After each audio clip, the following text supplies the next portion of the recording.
Princess Diana of the Madra Kingdom was kind, wise, and as bright as the sun god she was named after. Her beauty and goodness were known everywhere, and many powerful princes and rich merchants came to her palace to ask for her hand in marriage. But when they saw her beauty in person, they became too nervous to speak. Diana was not impressed by any of them, so she decided to find a husband by herself. She got into her golden chariot and traveled far and wide across hot deserts, shiny cities, and tall, snowy mountains. She met many men but rejected all of them. One day, she went deep into the forest and saw a young man cutting wood. His name was David. Like her, he loved the quiet life of the forest. But Diana noticed that he looked troubled. They talked for hours, and David told her his story. His parents were once rich rulers, but his father was blinded and lost his throne in a violent attack. Now David worked very hard to take care of his parents and their simple life.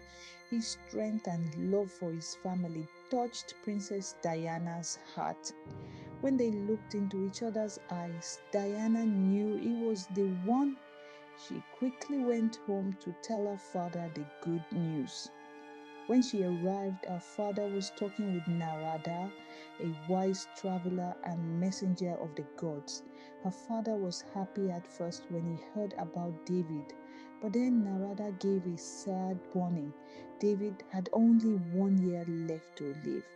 Diana felt her heart grow cold.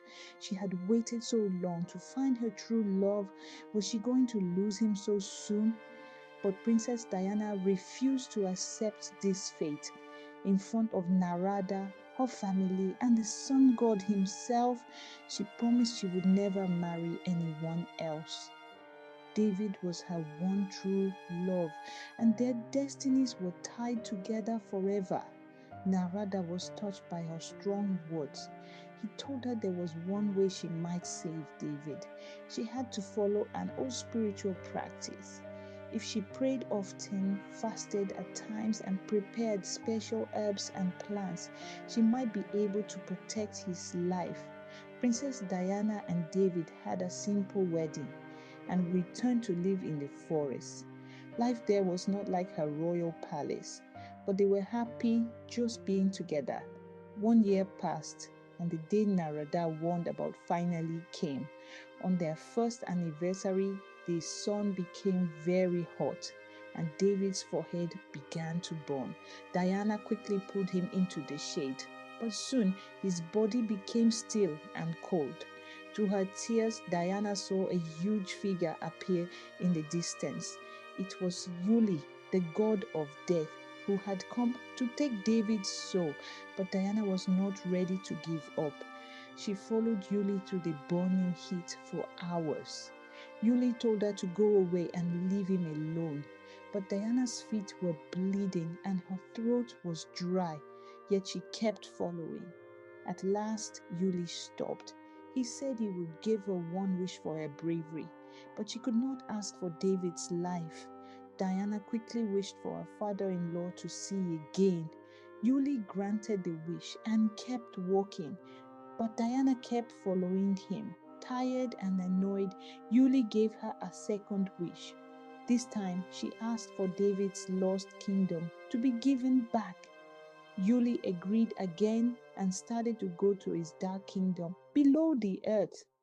But when he looked back, he was shocked to see Diana still walking behind him. No one had ever shown such love for someone who had died. Yuli was moved by her loyalty, and he gave her one last wish. Diana asked to be the mother of many children. Yuli agreed and waved his hand to send her away. But Diana only smiled and reminded him of her promise.